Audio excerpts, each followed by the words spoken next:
Muy buenas tardes a todos los participantes invitados, quienes son jueces, fiscales, defensores, secretarios, ayudantes judiciales y también personal de la Fiscalía como secretarios y asistentes también de fiscal. El día de hoy daremos inicio a la tercera videoconferencia del curso Mujeres sometidas a medidas privativas o no privativas de libertad.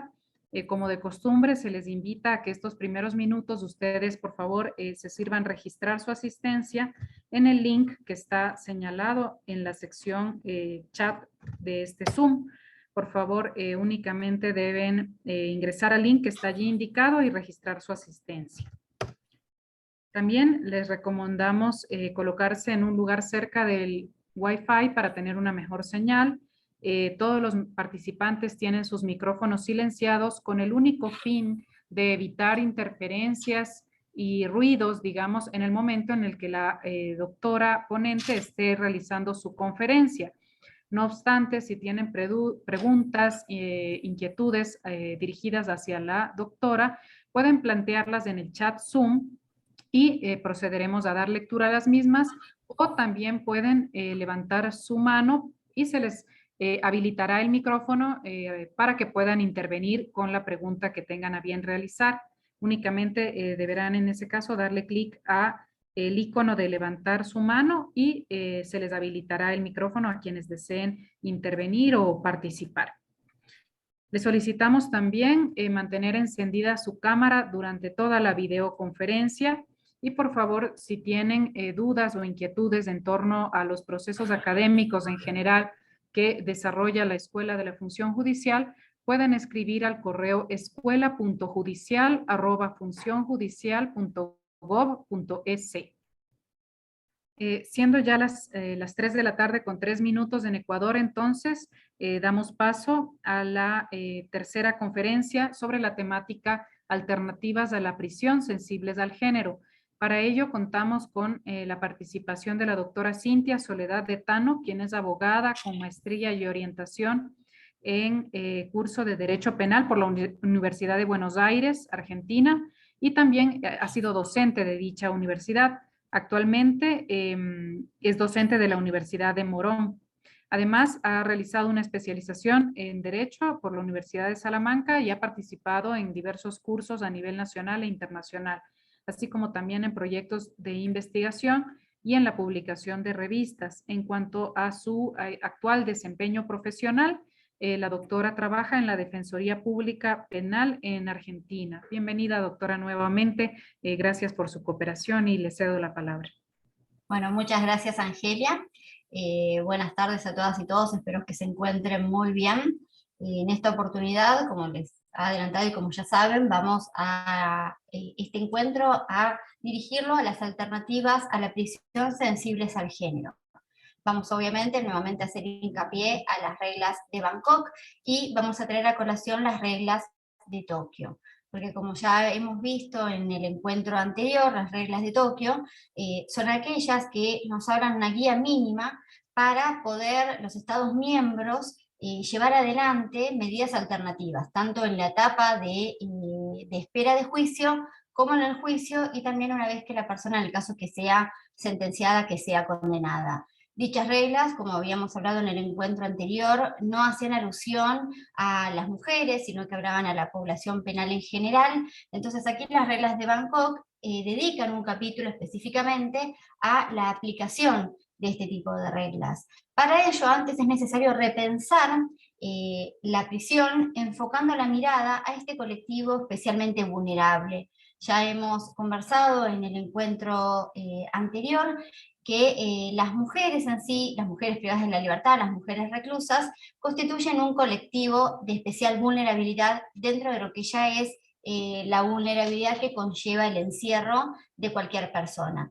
A su vez, sabemos que hay distintos tipos de colectivos en el cual nos encontramos que tienen una mayor vulnerabilidad, como hemos hablado, de las mujeres madres, las mujeres embarazadas, las mujeres migrantes, las mujeres trans y demás.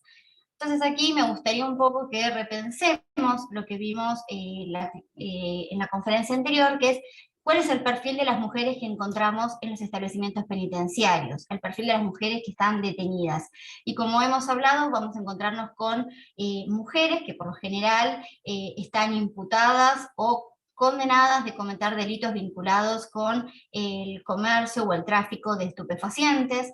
En algunos casos vamos a encontrar mujeres que están vinculadas con el ejercicio de la prostitución en aquellos países donde el ejercicio de la prostitución se encuentra penado, y también en menor medida vamos a encontrar lo que son delitos violentos, es decir, el mayor cúmulo, el mayor porcentaje se va a dar en el tipo más relacionado con el tema de las drogas, y eso es porque está vinculado con la política de cada país digamos, de investigar estos tipos de delitos, y ahí es donde encontramos el mayor cúmulo. Entonces nos encontramos con una mujer pobre, muchas veces analfabeta. A veces no es necesario que sea analfabeta en el sentido de que no sepa leer y escribir, pero tiene una precarización de la educación, es decir, a lo mejor solamente ha tenido los primeros niveles de instrucción. Mujeres sumidas en la violencia, en violencia de género. Por eso es importante ver el historial de esa persona que está privada de la libertad para poder aplicar medidas alternativas. Mujeres que tienen algún tipo de discapacidad, ya sea una discapacidad psíquica, una discapacidad intelectual, una discapacidad física o discapacidad sensorial.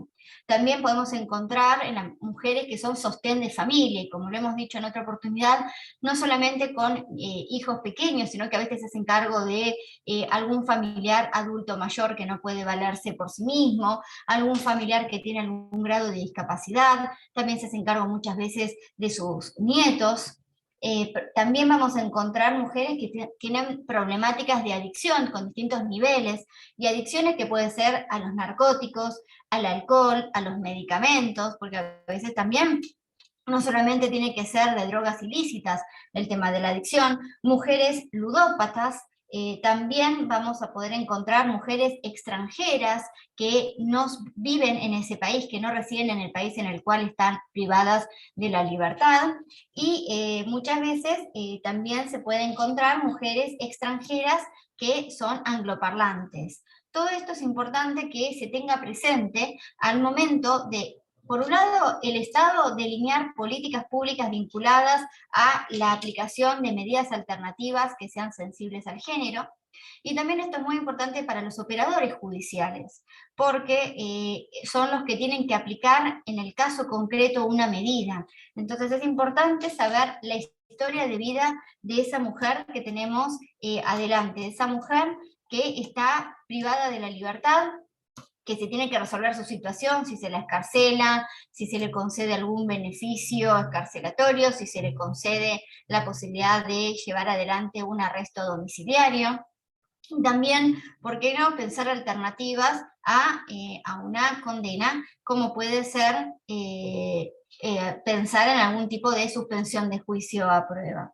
Entonces es importante que tengamos estas cuestiones en claro, y también la importancia de resaltar la excepcionalidad de la prisionización. Es decir, cuando una persona está siendo sindicada de la comisión de un delito, está siendo imputada, y se tiene que decidir si se la procesa o no, en el caso que se la procese, la prisión preventiva tiene que ser la última ratio, la última herramienta. Hay muchísimas herramientas que después vamos a mencionar que se pueden aplicar, y que los parámetros, cuando estamos frente a una mujer, tienen que estar orientados a esta sensibilización o sensibilidad del género. Específicamente, las reglas de Bangkok nos hablan de lo que sería aplicar medidas alternativas. Así nos vamos a encontrar con la regla 57, que establece que las disposiciones de las reglas de Tokio servirán de orientación para la elaboración y puesta en práctica de respuestas apropiadas ante la delincuencia femenina. En el marco de los ordenamientos jurídicos de los Estados miembros, se deberán elaborar medidas opcionales y alternativas a la prisión preventiva y a la condena, concebidas específicamente para las mujeres delincuentes, teniendo presente el historial de victimización de muchas de ellas y su responsabilidad de cuidado de otras personas. Esto que yo les comentaba anteriormente. Vamos a ver algunas disposiciones de las reglas de Tokio.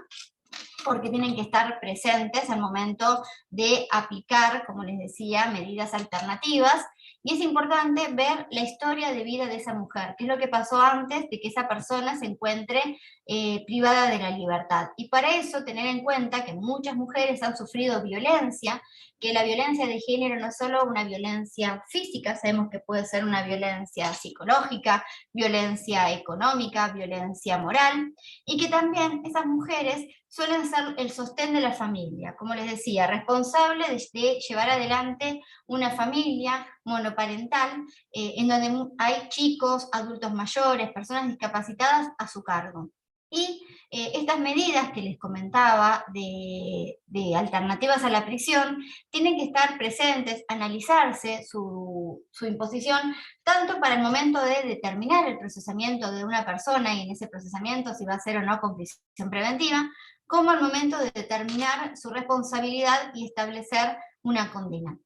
Luego nos encontramos con la regla 58, que ya hace alusión específicamente al párrafo 2.3 de las reglas de Tokio. Entonces dice que teniendo en cuenta esta disposición de las reglas de Tokio, no se separarán los delincuentes de sus parientes y comunidades, sin prestar la debida atención a su historial y sus vínculos familiares. Cuando proceda y sea posible, se utilizarán mecanismos opcionales en el caso de las mujeres que cometen delitos, como las medidas alternativas, y otras que sustituyan a la prisión preventiva y a la condena. Es decir, es muy importante tener en cuenta que antes de determinar que una mujer vaya privada de la libertad, analizar qué otras medidas tenemos a mano, teniendo en cuenta su historial de vida, como les decía, y saber ver dónde está su familia, dónde está su comunidad. ¿Y por qué esto? Porque muchas veces en los países no es que tenemos establecimientos penitenciarios para mujeres cercanos a su domicilio. Y lo que resulta importante es que la persona, en el caso que sea privada de la libertad, esté en un lugar cercano para que pueda continuar recibiendo las visitas de sus familiares. Antes de comenzar con las reglas de Tokio, Angelia, no sé si había creo que ya hay alguien que tenía la mano levantada. Sí, el doctor Javier Martínez Lara, yo le estaba solicitando para reactivar su audio. Doctor, sí. Buenas tardes. Vimos su mano levantada, esta es la señal para intervenir en este tipo de videoconferencia. Por eso le habilito el micrófono. Muchísimas gracias, buenas tardes, valga el momento para saludarles. No parece que se me ha activado nomás, muchas gracias. Sí, eso pensé. Gracias, doctor, no se preocupe. Continuemos, doctor. No hay problema. Bueno, eso suele como pasar. les decía, aprovechando que la regla 58 de Bangkok ya se alusiona a las reglas de Tokio, resulta interesante hacer un pantallazo, tener un panorama de lo que prescriben estas reglas, porque son un mínimo que tiene que traspolarse a lo que sería a las reglas de Bangkok para aplicarlo específicamente en las mujeres reclusas. Primero, las reglas de Tokio tienen por objeto fomentar una mayor participación de la comunidad en la gestión de la justicia penal, especialmente en lo que respecta al tratamiento del delincuente, así como fomentar entre los delincuentes el sentido de su responsabilidad hacia la sociedad. Lo que se busca es que también, por ejemplo, distintos tipos de instituciones de la sociedad, ONGs, se involucren en estas situaciones y puedan ofrecer alternativas, como por ejemplo hogares donde una persona puede ir a cumplir su arresto domiciliario si no tiene un domicilio, u ofrecer una institución donde la persona puede ir a prestar y hacer acciones comunitarias para sustituir su pena por trabajo comunitario. También ONGs, instituciones de la sociedad que puedan ofrecer apoyo, ya sea para, como yo les decía, nos encontramos con personas privadas de la libertad que tienen diferentes tipos de adicciones y diferentes niveles de adicciones, o que necesitan también apoyo psicológico, o a veces en algunos casos llegar al apoyo psiquiátrico. Entonces, también es interesante que las reglas apuntan a que la sociedad civil se involucre y que pueda poner a disposición de las personas privadas de la libertad a través del Estado, a través de una participación activa, estos mecanismos, estas herramientas. Les vuelvo a reiterar, las reglas de Tokio hablan de las personas en general, apuntan a lo mejor a una población más masculina, Entonces, por eso es que las reglas de Bangkok vinieron a suplir esta deficiencia, por así decirlo, y lo traen específicamente para las mujeres reclusas. Entonces, tener en cuenta que lo que establecen las reglas de Tokio se apliquen también con una visión de género a las mujeres reclusas. Luego, establece que los Estados miembros, es decir, quienes hayan suscrito las reglas de Tokio, se tienen que esforzar para alcanzar un equilibrio adecuado entre los derechos de los delincuentes, los derechos de las víctimas y el interés de la seguridad, de la sociedad, perdón, en la seguridad pública y la prevención del delito. Acá es tener en cuenta el derecho a la víctima, pero también el derecho de la persona privada de la libertad, el interés de la sociedad y la magnitud del delito que se cometió, porque muchas veces estamos frente a delitos que no han sido violentos o personas que han cometido por primera vez un delito. Entonces, buscar esa alternativa, hacer que haya un equilibrio entre el derecho de la víctima para escucharla y el derecho de esa persona que antes de privarla de la libertad, buscar una medida alternativa, en el cual igualmente se garantice la justicia, pero que no es necesario hacerlo con la persona privándola de la libertad. Luego establece que los Estados miembros tienen que introducir medidas no privativas de la libertad en sus respectivos ordenamientos jurídicos para proporcionar otras opciones, y de esa manera reducir la aplicación de las penas de prisión y racionalizar las políticas de justicia penal, teniendo en cuenta el respeto de los derechos humanos, las exigencias de la justicia social y las necesidades de rehabilitación del delincuente. Aquí nuevamente hace conjugar la necesidad de la persona que ha cometido un delito, los derechos que deben estar presentes, que se le deben garantizar a esa persona, y también las necesidades. Y acá volvemos a poner el foco en que las mujeres son un colectivo que tienen necesidades y requerimientos específicos. Y esto tiene que estar presente al momento de repensar una medida alternativa. Lo ideal sería que los estados vuelquen en sus respectivos ordenamientos jurídicos, sea en las leyes, en los códigos procesales, las alternativas, para que eso esté el abanico ya sentado por escrito, y obviamente uno no pide que esté todas las opciones, porque a veces puede ser una enumeración simplemente enumerativa, y que a partir de ahí pensar en nuevas herramientas, pero que por lo menos haya un mínimo en los ordenamientos para que especialmente las defensas tengan un anclaje jurídico para poder hacer las presentaciones, las peticiones, y también para evitar cuestiones de discriminación, de cuestiones en que determinado ordenamiento jurídico, determinada jurisdicción aplique una medida y otra no, porque no está escrita. Entonces, para evitar que frente a la misma situación, a situaciones similares de historia de vida, distintas judicaturas adopten una medida totalmente distinta en detrimento de la mujer reclusa. Luego establece que las disposiciones pertinentes de estas reglas se tienen que aplicar a todas las personas sometidas a acusación, juicio o cumplimiento de una sentencia en todas las fases de la administración de la justicia penal. Esto significa que las medidas alternativas tienen que estar presentes, la posibilidad, tanto al momento en que se acusa a una persona de cometer el delito, como en el momento en que se lleva adelante el debate, el juicio, como al momento de que haya sido condenado y tenga que cumplir con una sentencia. También estas reglas establecen que la utilización de medidas no privativas de la libertad será parte de un movimiento en pro de la despenalización y destipificación de delitos, y no estarán encaminadas a obstaculizar ni a diferir las iniciativas en ese sentido. Tengamos en cuenta que en muchas sociedades se está comenzando, hace años han empezado un camino hacia la despenalización de ciertos delitos.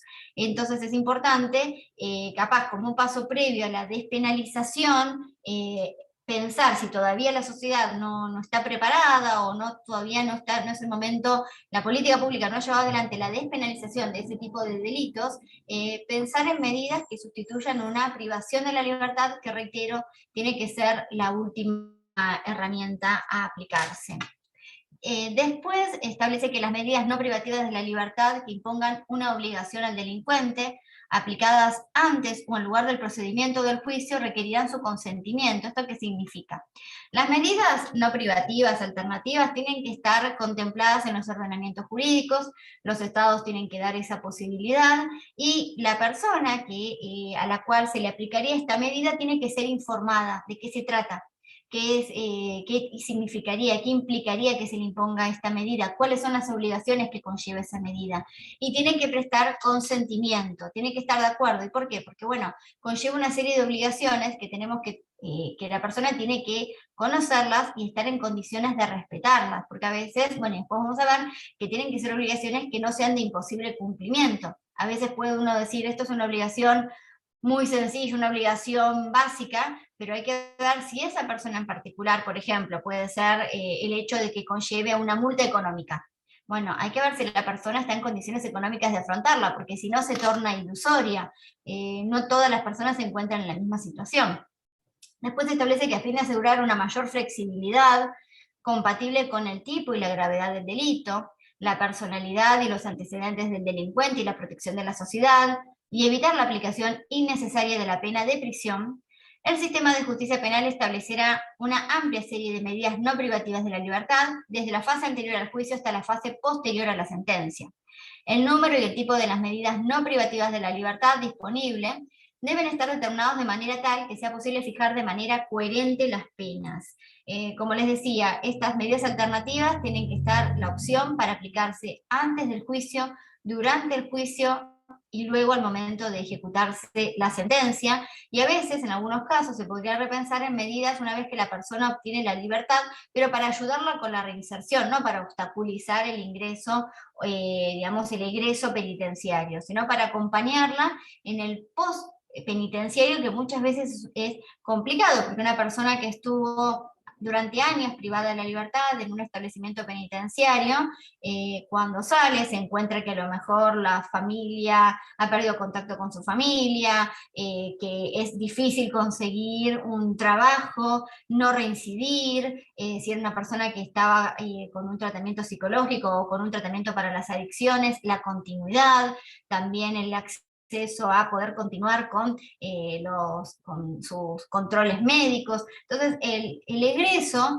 es complicado y también sería interesante pensar en un acompañamiento posterior. Y entonces, para poder aplicar esta medida, como yo les decía al principio de esta conferencia, tener en cuenta el historial de vida, en este caso de esa mujer que ha delinquido, ver cuál era su situación antes de delinquir, antes digamos, de haber sido detenida, cuál es el delito que cometió, la gravedad del delito que cometió, si es la primera vez, si tiene antecedentes penales, si es reincidente. Todo esto es la historia de vida y la situación específica del delito que debe estar presente para poder aplicar con coherencia esta medida no privativa. Después se establecen estas reglas de Tokio que las medidas no privativas de la libertad no supondrán ninguna experimentación médica o psicológica con el delincuente, ni riesgo indebido de daños físicos o mentales, es decir, no puede ser que esta medida no privativa conlleve una experimentación médica o una experimentación a nivel psicológico, o que pueda acarrear, que sea un experimento y que puede llegar a acarrear daños a la persona. Esto está prohibido, no es una medida no privativa. La dignidad del delincuente sometido a medidas no privativas de la libertad será protegida en todo momento. Es muy importante tener en cuenta que la dignidad está presente en todo ser humano y en todo momento, y que el encarcelamiento no debe avasallar con este principio esencial. Durante la aplicación de las medidas no privativas de la libertad, los derechos del delincuente no podrán ser objeto de restricciones que excedan las impuestas por la autoridad competente que haya adoptado la decisión de aplicar la medida. Durante la aplicación de las medidas no privativas de la libertad se respetarán tanto el derecho del delincuente como el de su familia a la intimidad. Tener en cuenta que, primero, la obligación que se establezca a nivel judicial es la que tiene que cumplir esa persona en esta medida no privativa. No puede ir más allá. Nadie puede obligarlo a una obligación distinta o más gravosa que la que se le aplicó en el ámbito judicial. Y tanto sus derechos como los de su familia, y especialmente el derecho a la intimidad, deben ser respetados cuando se aplican estas medidas.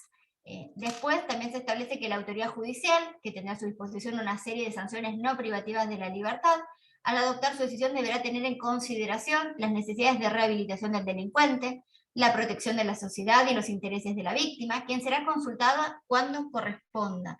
Es decir, el operador judicial, al momento de decidir si aplica o no una medida no privativa y qué tipo de medida va a aplicar, tiene que tener en cuenta a la víctima, a la sociedad y los derechos de la persona que está sometida al proceso penal. Y acá tenemos que tener en cuenta los requerimientos especiales de las mujeres, esto que hablábamos antes, mujeres sostén de familia, mujeres extranjeras, mujeres que fueron víctimas de violencia de género. Entonces, todo esto tiene que estar presente al momento de decidir. Y las reglas de Tokio nos van a traer un catálogo de medidas que se pueden imponer al momento, digamos, de determinar si a esta persona la van a procesar con prisión preventiva o no. O si quiera procesar, porque también habla, por ejemplo, de sanciones verbales, como la amonestación, la represión y la advertencia. Luego habla de imponer una libertad condicional. Uno muchas veces imagina una libertad condicional, que es que se alcanza ese beneficio cuando la persona ya ha pasado determinado periodo privado de la libertad en un establecimiento penitenciario y conlleva ciertas características especiales, ciertos requisitos.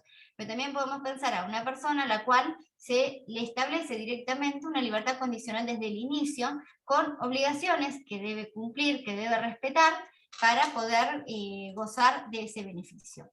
Luego se habla de penas privativas de derechos o inhabilitaciones, como por ejemplo alguna inhabilitación para ejercer el comercio, inhabilitación para ejercer un cargo de funcionario público, pensado desde ese punto de vista. Sanciones económicas y penas en dinero, como multas sobre los ingresos calculados por días. Esto que es importante, tener en cuenta la situación económica de la persona a la cual yo le estoy imponiendo esta medida no privativa, para que, como les decía, no sea una medida de imposible cumplimiento, y además para que tampoco, por tener que cumplir esa medida, la persona vea afectada su situación alimenticia, por ejemplo, o la de la familia que tiene a cargo. Entonces, multas económicas, sanciones pecuniarias, dentro de las medidas de lo posible. A veces, para una persona puede pagar sin inconveniente esta multa, y para otra es totalmente imposible. Después se habla de la incautación o confiscación. Por ejemplo, si se detiene, vamos a dar un ejemplo, una persona que tiene en su poder ropa que no es legítima, por ejemplo, ¿no? Que es una falsificación de una empresa, de una firma. Bueno, en ese caso podemos incautar la mercadería, confiscarla y no aplicarle una medida privativa de la libertad. Luego, mandamientos de restitución a la víctima o de indemnización. Podemos pensar en algún tipo de resarcimiento a la víctima, de algún tipo de recomposición entre la víctima y la persona que está siendo imputada de la comisión del delito.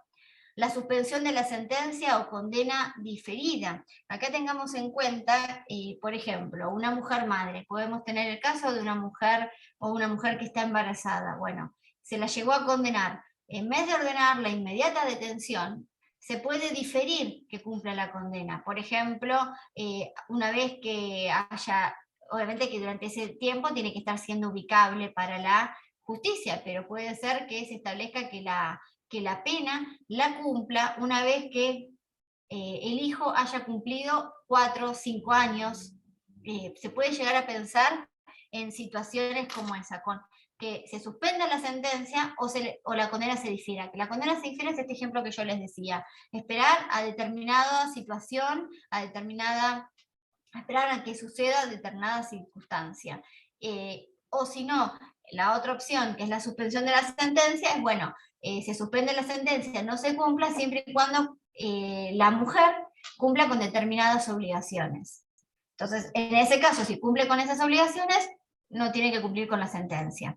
Después, el régimen de prueba y vigilancia judicial. Puede ser esto de una suspensión de juicio a prueba, que la persona tenga que realizar algún tratamiento o que realizar trabajos comunitarios, y que sea monitoreada la vigilancia judicial. Puede ser que sea monitoreada de diferentes formas, que una vez al mes se presente ante la justicia, o por ejemplo ha sucedido en época de pandemia que acá en Argentina los tribunales a las personas que tenían escarceladas con determinadas obligaciones, al encontrarse el aislamiento social, lo que se establecía es que esa persona, en vez de comparecer ante el tribunal, todos los meses envíe desde su casilla personal un correo electrónico.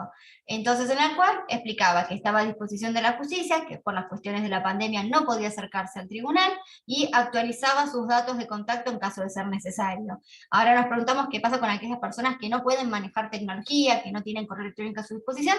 Se suplantaba por un llamado a la defensoría, es decir, que esa persona se comunicase con su defensor público, dijese que está a derecho, que informa si cambió de domicilio, si tiene un nuevo número de contacto, y de esa manera con un escrito se presentaba al juzgado, al tribunal, para continuar, para suplirlo. Entonces, esto puede ser una manera de la vigilancia judicial, que la persona envíe todos los meses un correo electrónico, o todos los meses se haga presente ante una delegación policial o ante la judicatura, o también puede ser casos en los cuales un asistente social aleatoriamente la va a visitar a su domicilio, o la llama por teléfono en distintos horarios, distintos días. U otra opción sería la imposición de una tobillera electrónica, de una pulsera electrónica. Luego habla de la imposición de servicios a la comunidad, esto que yo les decía antes, que puede ser realizar tareas comunitarias, que pueden ser en un hospital público, en un hospital de niños, en iglesias, en paradores. Después la obligación de acudir regularmente a un centro determinado. Esto puede ser que la persona tenga que acudir a un centro para llevar adelante algún tipo de, ya sea porque está haciendo un tratamiento psicológico o un tratamiento de las adicciones. Entonces se le puede imponer la obligación de que realice ese tratamiento. Puede ser que se establezca que se haga el tratamiento o que se haga el tratamiento en determinado centro y que tenga que concurrir, obviamente que en este caso ya sería con la regularidad que los profesionales de la salud indiquen. Luego habla del arresto domiciliario. Aquí podemos pensar en lo que se cambia es el lugar donde se cumple el arresto. Es una persona que está detenida en su casa, no es que está en libertad, obviamente. Entonces se cambia el lugar donde cumple el arresto. En vez de hacerlo en un establecimiento penitenciario, lo va a hacer en un domicilio. Bueno, y ahí tenemos que pensar qué pasa si la persona no tiene un domicilio, qué pasa si es una persona que se encontraba en situación de calle, no le pude aplicar ninguna de las medidas que mencioné anteriormente, me encuentro con esta que sería la más gravosa. Entonces, ya no tengo posibilidad, sí o sí tiene que ir detenida a una cárcel, no, podemos pensar en esto que yo les hablaba de las instituciones de la sociedad. Hay algunos lugares que ofrecen hogares, paradores, en los cuales la persona puede estar ahí, muchas veces realiza trabajos, tienen algún tipo de sistema para que la persona se vaya reinsertando luego a la sociedad. También pueden ofrecerle apoyo psicológico, tratamientos para las adicciones, y sería interesante esta situación, conseguir algún centro de una ONG, a veces son hogares que dependen de la iglesia, que pueda aceptar a esta persona y que cumpla la modalidad de arresto domiciliario en esta institución. Las reglas de Tokio luego también hablan de cualquier otro régimen que no entrañe reclusión, y por último alguna combinación de las sanciones precedentes, es decir, cualquiera de las sanciones que yo les mencioné pueden aplicarse de manera individual o combinada, y también puede surgir alguna otra alternativa de las que yo no mencioné. Las reglas de Tokio dan un catálogo que no es exhaustivo, es decir, establece que también puede ser cualquier otra medida que el Estado se le ocurra aplicar y que sea beneficiosa para evitar la prisionización de la persona. Luego habla de medidas que son posteriores a la sentencia, es decir, una vez que la persona ya es condenada, que ya es declarada culpable. Y, por ejemplo, habla de permisos y centros de transición, la liberación con fines laborales o educativos, distintas formas de libertad condicional, la remisión y el indulto. Vamos a pensar una persona que fue condenada, que tiene que cumplir la pena, que no tenemos forma de que no la cumpla en un establecimiento penitenciario, que no se puede aplicar una medida alternativa, pero podemos aplicar medidas que conlleven ciertos beneficios, como por ejemplo beneficios que están vinculados a derechos, obviamente, como por ejemplo el hecho de darle permisos laborales, para que la persona salga, por ejemplo, no sé, de lunes a viernes en determinada franja horaria a trabajar y luego regresa, ya sea al establecimiento penitenciario o, por ejemplo, si están con arresto domiciliario, en el domicilio que lo está cumpliendo. Permisos para que salga a educación, esa persona pueda continuar con sus estudios, que pueda salir también a seguir formándose, puede ser una educación formal, como por ejemplo, si está realizando talleres de formación profesional, no siempre pensemos en una educación como que salga a hacer la primaria, la secundaria o algún terciario, también pueden ser talleres de formación profesional, talleres para hacer cursos de mecánica, algún curso que le pueda servir también a posterior para poder reinsertarse en la sociedad. Diferentes tipos de libertad condicional, es decir, vamos a hablar de salidas transitorias, de una libertad condicional, que puede ser cuando se cumple determinado, o sea, que con determinados requisitos que la persona acceda a la libertad condicional, o a veces decir, bueno, con una mirada de género, a lo mejor no exigir lo mismo que se exige en el común para una libertad condicional y poder tener en cuenta este historial de la mujer reclusa y adelantar la libertad condicional.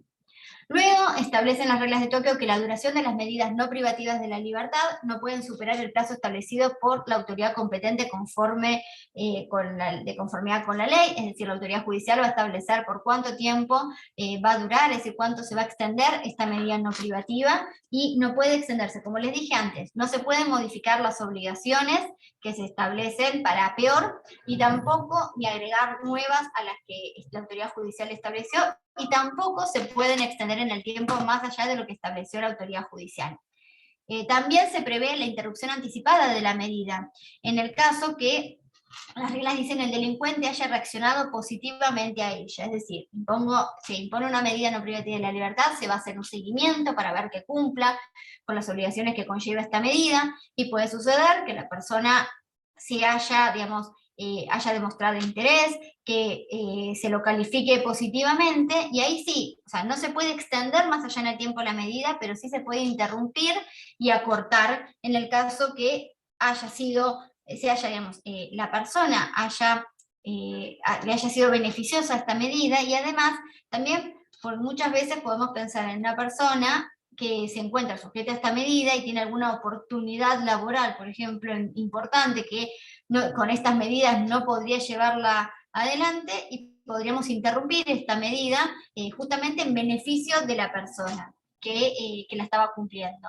Como les dije antes, no pueden imponerse obligaciones imposibles, no se puede imponer algo que no se pueda cumplir, y para eso vuelvo al historial de la mujer privada de la libertad, de la mujer que es reclusa, ver cuál es su historial para ver si la obligación que estoy imponiendo, esa persona en particular la puede respetar, y si no, adecuarla a la situación específica. Luego, se establece que al comienzo de la aplicación de una medida no privativa de la libertad, el delincuente tiene que recibir una explicación oral y escrita de las condiciones que rigen la aplicación de la medida, incluidos sus obligaciones y derechos. Así como les dije que antes de aplicar una medida no privativa, se tiene que recabar el consentimiento de la persona a que se la va a imponer, bueno, antes que inicie esta medida, antes de que se dé por iniciado el cumplimiento, de que tiene el periodo para cumplir la medida no privativa, se le tiene que explicar en detalle, con un lenguaje claro, cuál es la medida que se le va a imponer, cuáles son las obligaciones que conlleva esa medida, cuáles son los derechos que siguen incólumes en ese caso, y cuáles son los requisitos que tiene que cumplir, qué pasa si incumple, qué pasa si se encuentra con algún inconveniente. Por ejemplo, hablamos de una persona que se le está permitiendo salir a trabajar y tiene que demostrar a fin de mes que continúa con la relación laboral mediante, no sé, por ejemplo, un recibo de sueldo. ¿Qué pasa si la persona no fue a trabajar porque se enfermó, porque tenía enfermo a un hijo? Bueno, ¿cómo acreditarlo para que igualmente la medida siga vigente? Para que estas estos obstáculos, por así decirlos, no tomen por incumplido las obligaciones. Luego establece que la autoridad competente podrá modificar las obligaciones impuestas de conformidad con lo previsto en la legislación y según el progreso realizado por el delincuente. Tener en cuenta que las obligaciones pueden ser modificadas, esto es algo dinámico, porque si la persona va mejorando se le pueden dar mayores libertades, por así decirlo, si la persona a la que que debe cumplir con esta medida tiene una respuesta positiva. Entonces se podría pensar en cambiar, pero es la ley la que tendría que establecerlo, justamente para evitar que nos encontremos con excesos, para que no haya una cuestión de imponerle una obligación más severa. Ahora, el incumplimiento de las obligaciones impuestas al delincuente puede dar lugar a la modificación o revocación de la medida no privativa de la libertad. Pero el fracaso de una medida no privativa de la libertad no significará automáticamente la imposición de una medida privativa de la libertad. Es decir, si la mujer, estamos hablando, ¿no?, obviamente en el caso de una visión de género, incumple con las obligaciones. Bueno, en ese caso se tendría que conversar, hacer un llamado de atención, citarla, buscar a lo mejor modificar esa medida, porque a veces puede ser que la persona no la pudo llevar adelante porque era de imposible cumplimiento, o porque la situación cuando se le impuso se modificó, se le empeoró a la modificación actual. Entonces conversar, modificar esa medida no privativa de la libertad. Ahora, en el caso que uno vea que ni modificando, ni digamos, en este caso, bueno, o sea, el fracaso de una medida no privativa no tiene que dar de suyo la imposición automática de una medida privativa de la libertad, sino buscar alternativas dentro del catálogo que yo les mencioné en forma previa. Luego, se tiene en cuenta que en caso de modificación o revocación de la medida no privativa de la libertad, la autoridad competente intentará imponer una medida sustitutiva no privativa de la libertad que sea adecuada. Solo se podrá imponer la pena de prisión cuando no haya otras medidas sustitutivas adecuadas, esto que yo les comentaba recientemente. Es importante, como les decía, en conclusión, que los Estados miembros en sus legislaciones incluyan medidas no privativas de la libertad, que estas medidas, algunas de ellas están contempladas en las reglas de Tokio, se deja la posibilidad de hacer una combinación, o sea, aplicar en forma solitaria o combinadas estas medidas, o medidas que no están contempladas en las reglas de Tokio también se pueden aplicar. Las obligaciones que se impongan con esta medida no privativa tienen que ser no pueden ser de imposible cumplimiento, se requiere el consentimiento previo de la persona a la que se le va a imponer, y antes que inicie el periodo en el cual la medida privativa de la libertad comienza que se computa para el cumplimiento de la medida no privativa, es importante que se le explique, tanto de manera verbal como oral y como escrita, y con un lenguaje claro que la persona pueda entender cuáles son las obligaciones que conlleva esa medida, qué implica esa medida, cuáles son, sus derechos, y en el caso que la medida tiene que cumplir la persona lo que dispone la autoridad judicial, el tiempo y la obligación que se establece, no se le puede agravar. Sí puedo interrumpir, a dar por finalizada en forma previa una medida no privativa si veo que se trata de que hay una buena evolución de la persona que está llevando adelante esta medida, y el fracaso de una medida no privativa no tiene que ser la aplicación automática de una medida privativa de la libertad, sino en todo caso repensar otra medida. Creo que han levantado la mano, Angelia, ¿verdad? Sí, sí, doctora. Sí. Perdón la intervención. No, por favor. La doctora Lucía Robalino ha planteado en el chat una pregunta, una observación. Dice, Sí. la situación de calle realmente complica la presencia de las personas en centros de acogimiento, como usted ha manifestado. Muchas veces las personas procesadas llegan a una adicción que no les permite cumplir con lo dispuesto, y al tener situación de calle es muy complicado su ubicación. ¿Qué opina usted sobre los derechos de la víctima y un juicio justo si es que la persona procesada no cumple con las condiciones puestas a la medida no privativa de libertad? Condiciones impuestas a la medida no privativa de libertad. Bueno, lo que le comentaba justamente es eso. Primero, la gente que se encuentra en situación de calle es la persona que se encuentra con un mayor grado de vulnerabilidad, es la que hace un menor esfuerzo para que el Estado la detecte, digamos, y la detenga, y es a la cual el Estado debería realizar un mayor esfuerzo para buscar algún tipo de ayuda y esto que le decía, las alternativas, con ONGs, con instituciones de la sociedad civil, que puedan brindarle, por ejemplo, si nos encontramos con una persona en situación de calle, con adicciones, para que pueda recuperarse. Obviamente que una persona que es un adicto es una persona que sufre una enfermedad y va a tener altibajos, entonces hay que ver el caso concreto, porque ante la primera recaída no podemos pensar en que, bueno, no está cumpliendo con la medida no privativa, hay que detenerlo y llevar adelante el juicio. Eh, Hay veces en las cuales esta medida no privativa, o sea, no estamos hablando con medidas no privativas solamente que no se lleve adelante el juicio. Puede ser que esta medida no privativa sustituya justamente la condena, no significa que la persona no va a ser condenada, sino que el cumplimiento de esa condena puede ser, como les decía, en un arresto domiciliario o llevando adelante algún tipo de tratamiento psicológico, de recuperación de adicciones. Entonces, por un lado, obviamente que hay que tener en cuenta los derechos de la víctima, escuchar a la víctima es muy importante, pero tiene que estar equilibrado con los derechos de la persona que es imputada. Entonces, me parece interesante, en ese caso uno tiene que ver el caso concreto. Un adicto es un enfermo que va a tener recaídas, no va a tener una situación lineal. No es que empieza el tratamiento y en 6 meses tiene que estar recuperado al 100%. Eso sería, digamos, una utopía, pero habrá personas que puedan en un plazo estipulado rehabilitarse, y hay personas que van a tener recaídas y la adicción los va a acompañar toda la vida y es una lucha constante. Entonces me parece interesante eso, tener en cuenta el caso concreto, en el caso que la persona incumpla sistemáticamente, que no tenga ningún interés en rehabilitarse, no que haga el esfuerzo y cae, sino directamente no hay intención, bueno, en ese caso sí tendría que llevarse adelante, en todo caso se tendrá que aplicar una medida privativa de la libertad. Pero en realidad lo que uno verifica digamos, al aplicar una medida no privativa de la libertad es una serie de obligaciones, que como les dije, tienen que ser de acuerdo al caso concreto y que no sean de imposible cumplimiento. Si es una persona en situación de calle con adicciones y se le impone que realice un tratamiento, sería una utopía pedir que en 3 meses la persona se rehabilite completamente. Va a ser un acompañamiento, se va a ver en el tiempo, se va a ver si digamos, el retroceso se debe a la adicción o directamente a que no le interesa. Y bueno, entonces en ese caso se tendrá que llevar adelante, se aplicará, capaz no hay alternativa más que una medida privativa de la libertad. No sé si con esto Gracias.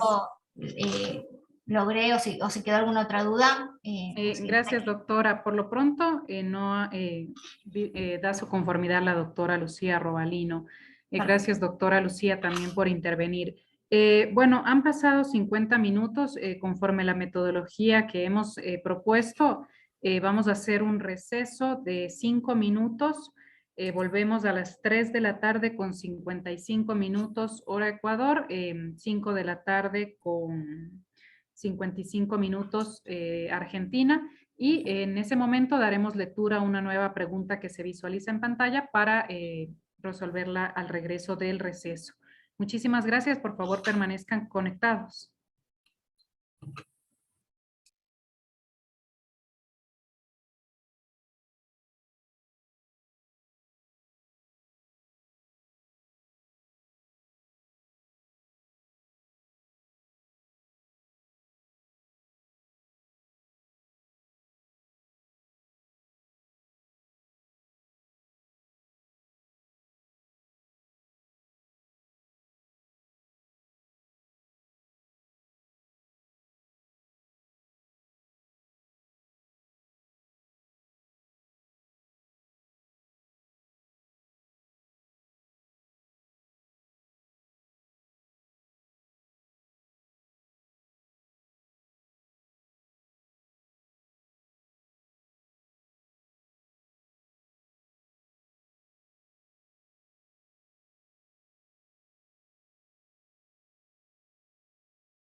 Bien, regresamos entonces del receso de 5 minutos que acabamos de realizar. Se ha implementado esta metodología de hacer una breve pausa en virtud que las conferencias en algún sentido suelen ser de 2 horas, entonces nos han pedido que se haga unos pequeños recesos de 5 minutos, al menos cada 50 minutos de conferencia. Le escuchamos perfectamente a la doctora Cintia Detano de Argentina. Les recomendamos a los participantes revisar su audio de cada uno de sus dispositivos, en virtud que le oímos perfectamente a la doctora. Procedo ahora a dar lectura a la segunda pregunta que se planteó en el chat Zoom. Lo hizo un doctor de apellido León de la Fiscalía y dice lo siguiente. En Ecuador, los centros penitenciarios no son adecuados para acoger en calidad de privados de libertad a personas ciegas, sordas, con movilidad reducida, tomando en consideración nuestro marco constitucional, la Convención sobre los Derechos de las Personas con Discapacidad, se puede aplicar las reglas de Tokio, es decir, medidas sancionatorias que no se encuentran establecidas en nuestro Código Orgánico Integral Penal. Es más bien un comentario en realidad. Doctora Detano, ¿puede usted reactivar su audio, por favor? Sí, ¿se me escucha bien ahí, Angelia? Le perdimos por un momento el audio. No le escuchamos. Quizá puede activar o desactivar su micrófono, por favor. ¿Ahí me escuchan bien? Sí, gracias, doctora. No, por favor. Nada, simplemente decir que la intervención es muy atinada. Específicamente, uno tiene que analizar si los establecimientos penitenciarios no se encuentran en condiciones para albergar a una persona respetando sus derechos frente a estos distintos tipos de discapacidad. Entonces, aplicar una medida no privativa de la libertad sería la solución. Bueno, retomando las reglas de Bangkok, ahora vamos a referirnos a la regla 59, donde se establece que en general se utilizarán medios de protección que no supongan privación de la libertad, como albergues administrados por órganos independientes, organizaciones no gubernamentales u otros servicios comunitarios, para brindar protección a las mujeres que la requieran. Se aplicarán medidas temporales de privación de la libertad para proteger a una mujer físicamente cuando sea necesario y lo haya solicitado expresamente la interesada, y en todos los casos bajo la supervisión de las autoridades judiciales u otras autoridades competentes. Se dejarán de aplicar esas medidas de protección si se opone a ellas la interesada. Acá esta regla hace alusión en una primera parte a pensar en lugares, en medidas de protección para las mujeres reclusas que además hayan sido víctimas de violencia, por ejemplo, de buscar algún tipo de albergue, de algún lugar que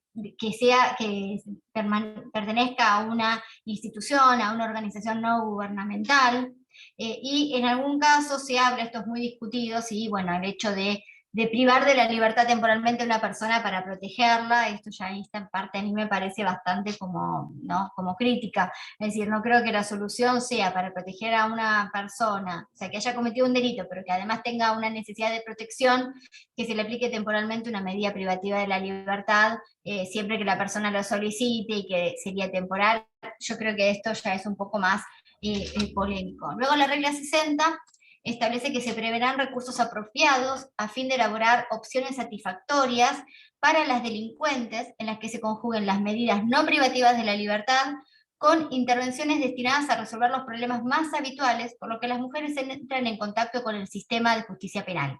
Entre ellas podrán figurar cursos terapéuticos y orientación para las víctimas de violencia en el hogar y maltrato sexual, un tratamiento adecuado para las que sufran discapacidad mental y programas de educación y capacitación para aumentar sus posibilidades de empleo.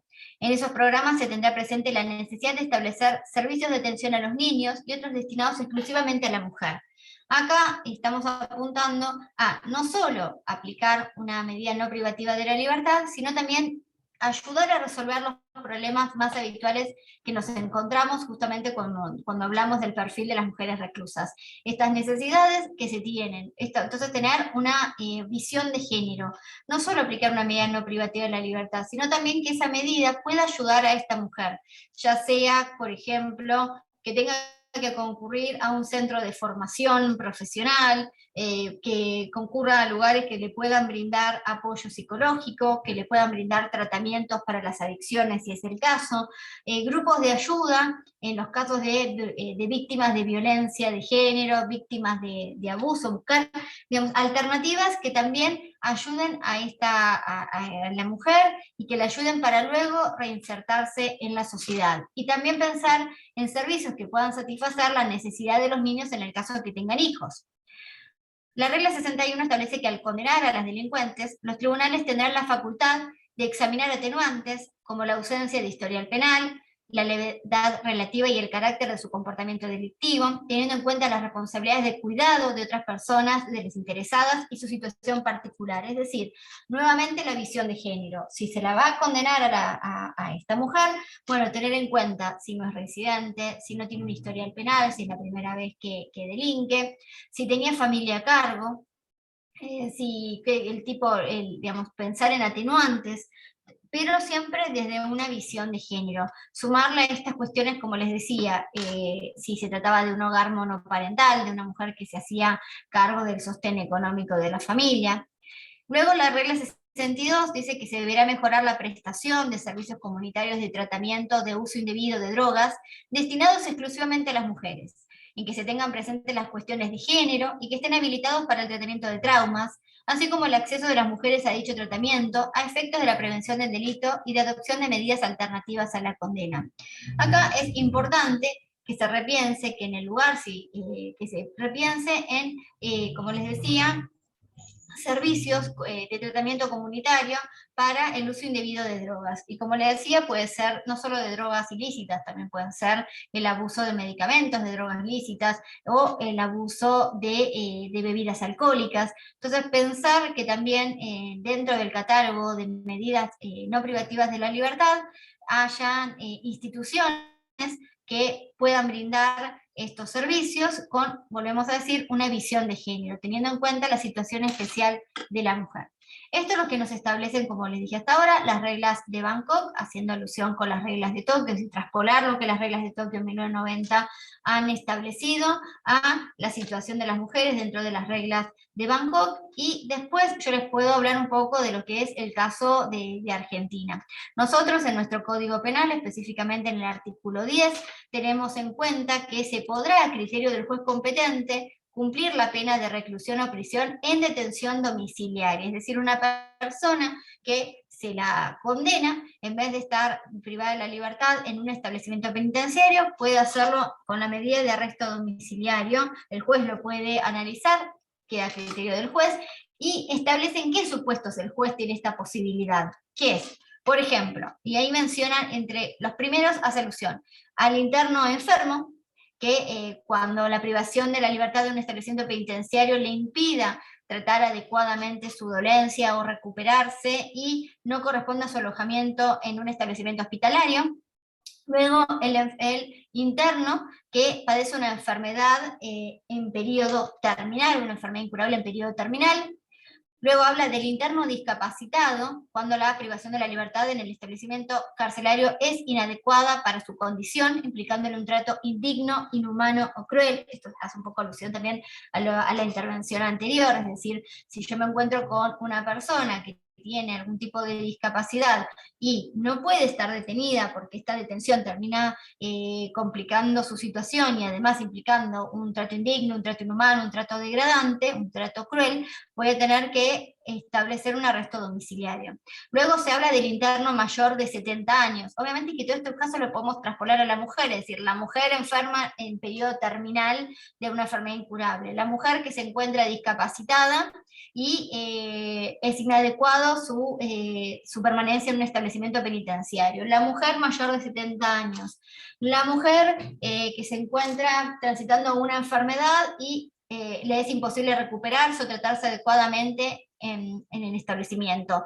Y luego, los dos últimos incisos hacen alusión específicamente a la mujer embarazada y a la madre de un niño menor de 5 años, una persona con discapacidad a su cargo. Es decir, una mujer que está embarazada, el juez tiene la posibilidad de concederle el arresto domiciliario. Una mujer que es madre de un niño que tiene 5 años o menos, o tiene a su cargo una persona discapacitada, es decir, no es necesario que esté a su cargo sea un hijo con discapacidad, puede ser otro familiar, o puede ser, por ejemplo, si es el hijo de la pareja, pero ella es la que se hacía cargo, bueno, en ese caso el juez tiene la posibilidad digamos, de imponerle el arresto domiciliario. Esto es lo que establece por un lado el Código Penal argentino respecto a pensar si se lo va una persona que tiene que cumplir la pena. Pero luego también nosotros tenemos el Código Procesal Penal Federal, que se está empezando a aplicar,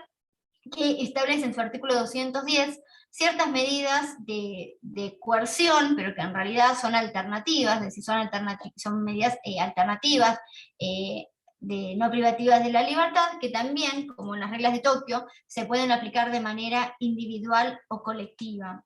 Y así nosotros establecemos, por ejemplo, la promesa del imputado de someterse al procedimiento y de no obstaculizar la investigación, eso es una. Otra, la obligación de someterse al cuidado o vigilancia de una persona o institución determinada en las condiciones que se le exigen. La primera es lo que se conoce como una caución juratoria, es decir, que esto se aplica para las personas procesadas, me olvidé de aclararlo, es decir, lo que yo les comenté del artículo 10 del Código Penal está establecido para el cumplimiento de la pena, y obviamente que quien dice que para el cumplimiento de la pena también lo puede pedir a quien todavía goza del estatus de inocente estando procesado, es decir, quien está a la espera de juicio. Entonces, el artículo 10 del Código Penal establece especialmente, digamos, en principio para quien ya ha sido condenado, el tema de cumplir la condena, la sentencia en arresto domiciliario, y también se aplica para las personas que están procesadas, porque, bueno, con más razón pesa sobre ellos el principio de inocencia.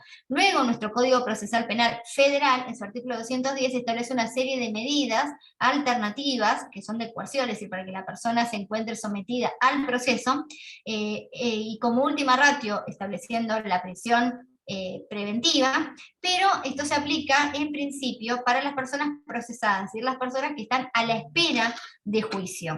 Y como les decía, la primera es lo que se conoce como una caución juratoria. La segunda es una obligación de someterse, puede ser a un patronato o a una persona, es decir, puede ser que alguien se establece como garante de la persona que va a estar en libertad, se hace responsable y esa persona va a estar en contacto permanente de su garante, o puede ser en contacto con una institución, si no es con un familiar o un amigo, o puede ser también, hay patronatos que, bueno, que se encargan justamente son de personas que son por lo general asistentes sociales, que quien se encuentra escarcelado a la espera de juicio con esta condición, puede ser que los visiten aleatoriamente en su domicilio o que reciban un llamado de este asistente social. Después, la obligación de presentarse periódicamente ante el juez o ante la autoridad que él designe, esto ya lo hemos hablado, ya se lo he comentado anteriormente, puede ser que tenga que presentarse ante la judicatura o ante, por ejemplo, la comisaría más cercana, porque a veces sucede que son personas que se los ha excarcelado y que capaz están en otra provincia, es decir, su juicio está en la capital federal, pero viven, por ejemplo, en otra provincia, entonces en vez de tener que viajar todos los meses, bueno, en ese caso iría a la comisaría más cercana o puede ser al juzgado penal más cercano a comparecer. Luego tenemos la prohibición de salir sin autorización previa del ámbito territorial que se determine. Se puede establecer que una persona no salga del país sin previa autorización judicial. ¿Qué significa? Que antes de salir del país tiene que pedirle a la autoridad judicial donde está tramitando su causa la autorización en la que tiene que establecer cuándo va a viajar, desde qué fecha hasta qué fecha, por qué medio de transporte va a ir, es decir, si es en un medio aéreo, en un medio terrestre, si es por un auto particular, dando los detalles de ese automóvil, dónde va a residir mientras esté fuera del país, con quién, brindando dirección, teléfono, datos de contacto, y por lo general se le establece la obligación de que cuando regrese tiene que comparecer físicamente a la judicatura. Y muchas veces lo que se pide es que si, por ejemplo, es con un pasaje de micro, con un pasaje de avión, que tiene que adjuntar copia de esos pasajes. Luego, la retención de los documentos de viaje, puede ser que uno se lo excarcele y se retenga el pasaporte. Si no, el pasaporte no va a poder salir del país. La prohibición de concurrir a determinadas reuniones, de visitar ciertos lugares, de comunicarse o acercarse a determinadas personas siempre que no se afecte el derecho de defensa. Acá nos encontramos con el hecho, de, por ejemplo, de establecer que una persona, no sé, está imputada por un delito de drogas, se le escarcela y tiene la obligación de no comparecer a los mismos lugares que comparecen sus consortes de causa, por ejemplo, o de no concurrir a lugares en los que se presuma la venta de drogas, o de reunirse en determinados lugares. Siempre, obviamente, el derecho de defensa tiene que estar incólume. Luego, la prestación por sí o por un tercero de una caución real o personal adecuada, que podrá ser voluntariamente suplida por la contratación de un seguro de caución a satisfacción del juez. Como le dije, el primero era la caución juratoria. Acá ya estamos frente a una caución real o una caución personal. Hay veces en los cuales lo que se hace es entregar la escritura de una casa, los documentos de algún auto, se inscribe digamos, este embargo, por así decirlo. También lo que se puede hacer, si no, es contratar un seguro de caución. En vez de poner a disposición una propiedad o un monto de dinero, a veces es un monto de dinero, no es necesario que sea una propiedad o un bien mueble registrable.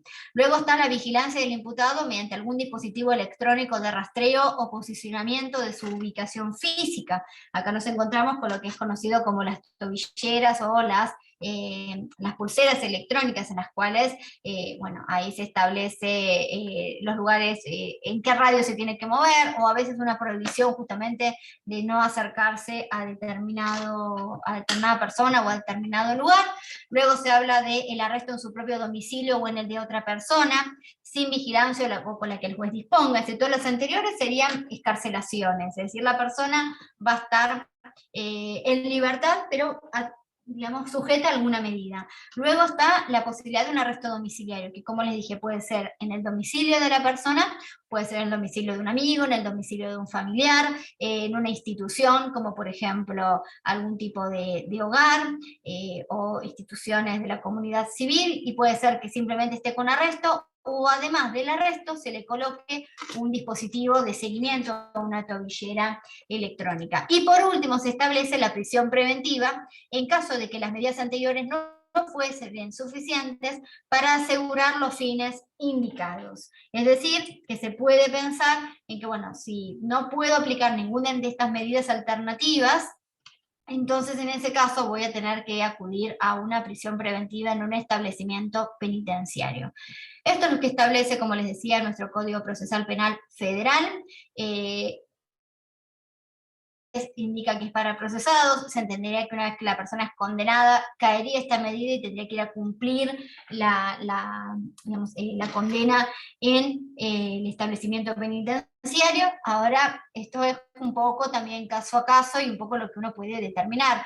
Yo les puedo contar una situación en la cual tenemos una mujer que se encuentra privada de la libertad, fue detenida por la venta de estupefacientes, con agravante en su momento porque se entendía que se trataba de una organización, y es detenida en un establecimiento penitenciario para mujeres. Frente a la pandemia, el juez en ese caso le concedió una medida morigeradora, que es el arresto domiciliario, ya que se encontraba, tenía algunas patologías que podían suponer que si se contagiaba de COVID tenía riesgo de vida, y conforme fue avanzando la causa, lo que se pudo luego es resolver la situación con un juicio abreviado. Esa es otra modalidad, sin llegar al juicio oral y público, que es, y esto tiene que la persona estar de acuerdo, porque está, digamos, dejando de lado su derecho a tener un juicio oral y público, y lo que se pudo conseguir con la Fiscalía es que, como la persona se encontraba en un arresto domiciliario, se hacía cargo de su nieta y había conseguido un trabajo en blanco y tenía salidas laborales, lo mejor era que continúe con arresto domiciliario, con estas salidas laborales, por más que esté condenada. Porque justamente se aplicó una medida de visión de género, es decir, era una mujer que se hacía cargo de su nieta, que en una excepcionalidad había conseguido frente a toda esta situación un trabajo en blanco, un trabajo registrado.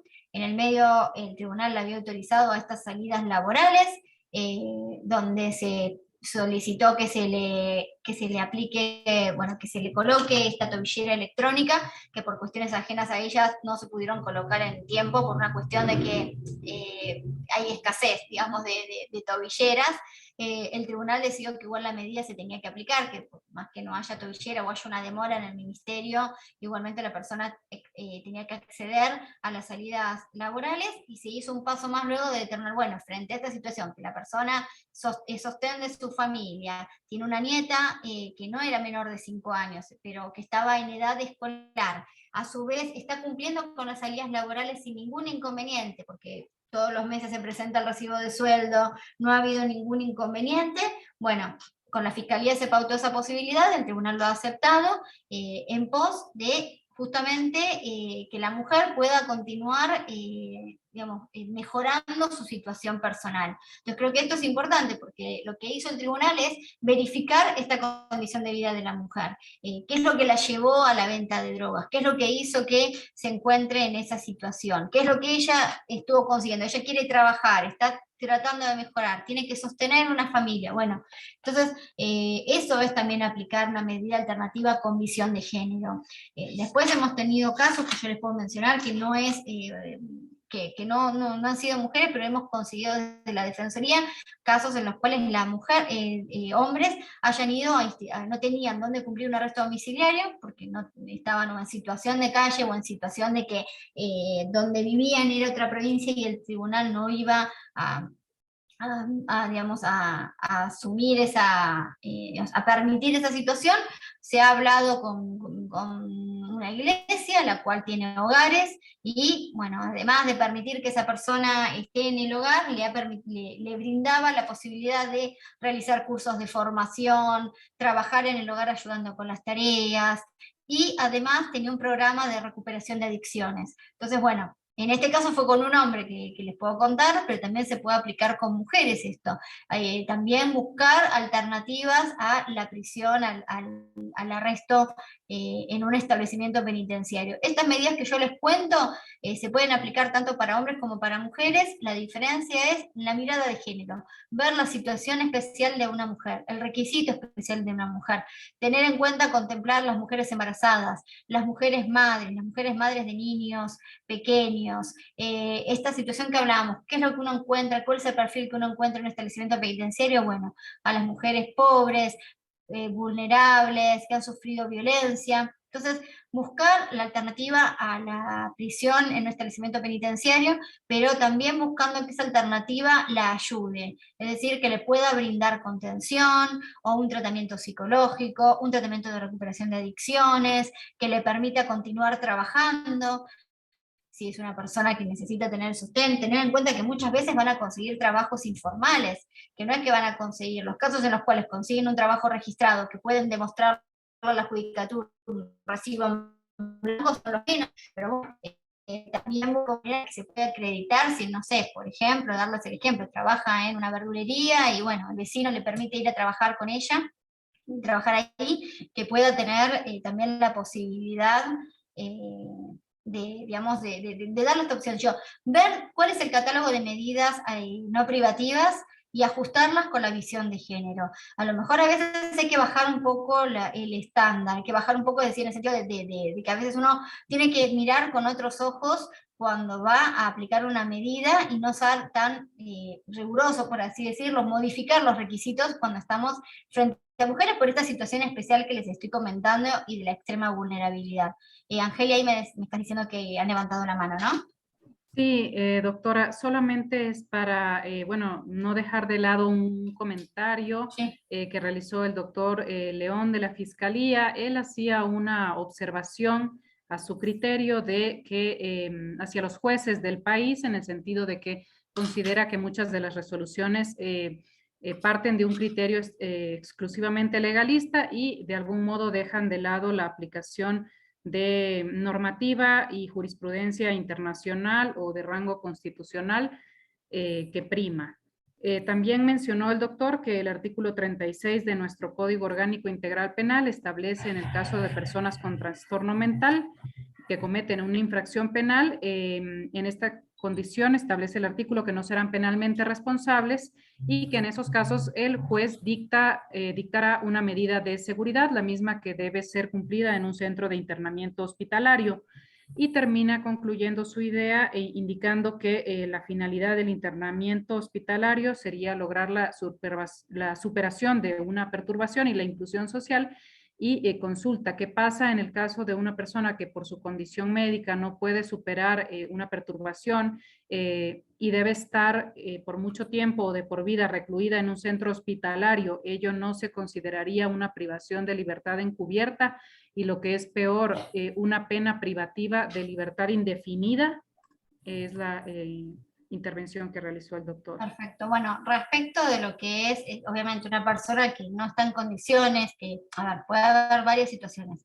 Personas que al momento de cometer el ilícito penal no haya estado en condiciones psíquicas, entonces sería inimputable, o que sea, digamos, o que es inimputable en forma posterior, es decir, al momento de cometer el ilícito penal estaba en condiciones, pero con el paso del tiempo, por la razón que sea, se ha convertido, por así decirlo, en un inimputable. En ese caso, obviamente, no se la puede juzgar, no se le puede aplicar una pena privativa de la libertad en un establecimiento penitenciario.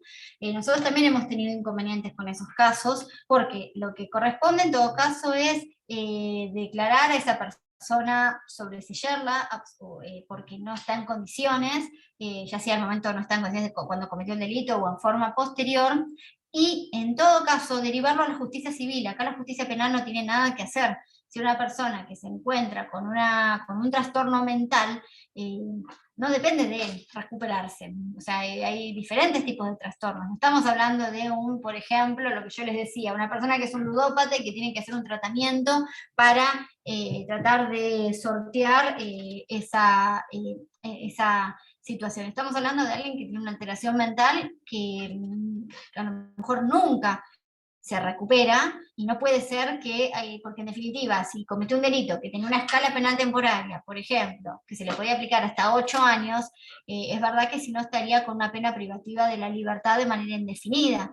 Entonces, en ese caso, lo que debería intervenir es la justicia civil, no la justicia penal, darle, digamos, paso a la justicia civil, y que en todo caso determinar con las convenciones, ¿no?, que internacionales que haya suscrito el país, ver cuál es la situación, si un tratamiento ambulatorio, no es necesario que esté en un hospital indefinidamente, pero obviamente que el hecho de que una persona no esté en condiciones mentales no se le puede aplicar como una manera de terminar con su privación de la libertad, recobrar esa, digamos, su condición médica, si es imposible, y ya desde mi punto de vista ya no es la justicia penal la que tiene que continuar en ese caso.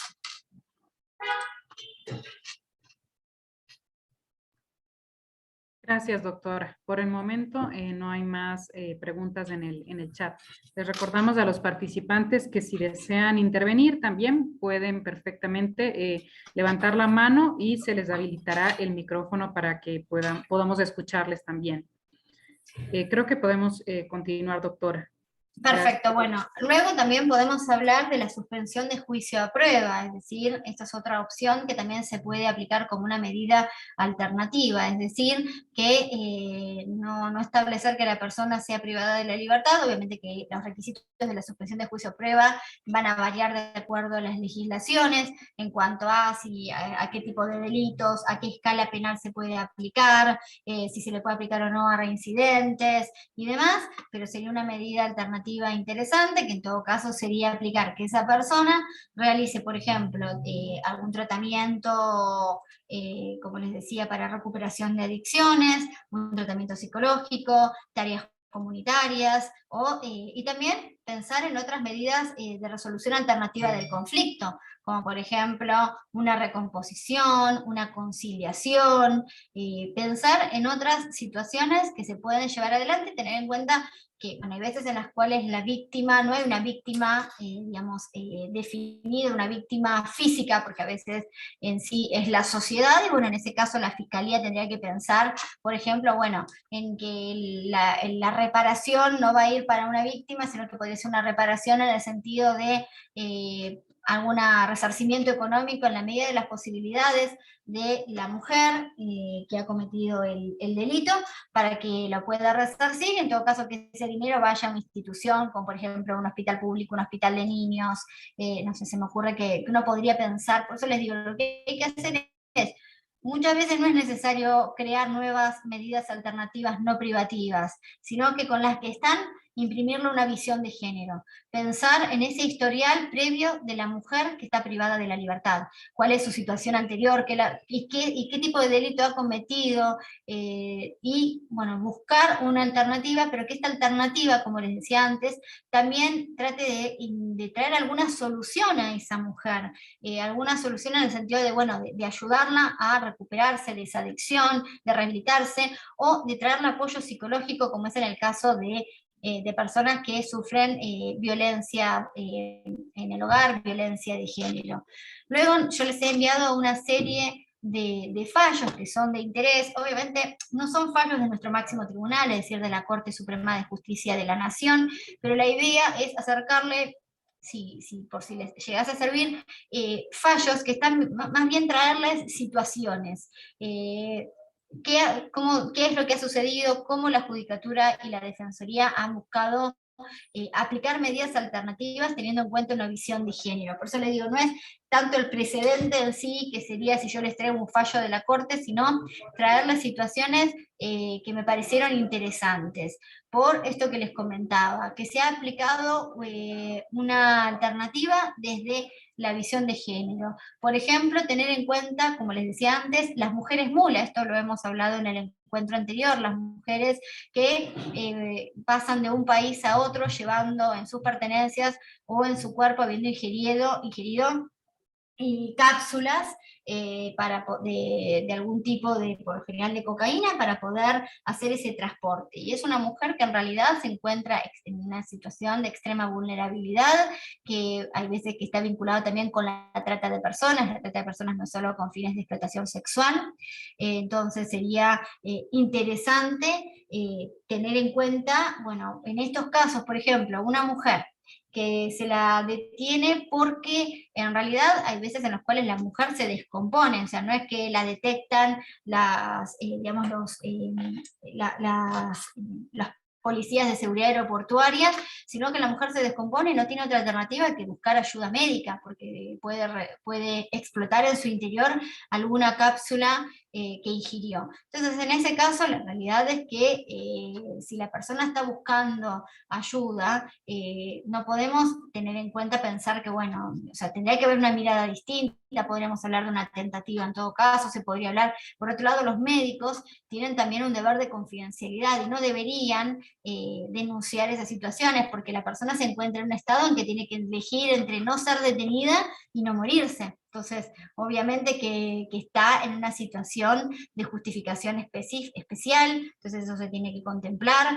También yo les he dado casos en los cuales se habla de personas que ejercían la prostitución, en los cuales una de ellas era la que alquilaba el local. Obviamente que se tiene que tener en cuenta que no es la que estaba ejerciendo la trata de personas.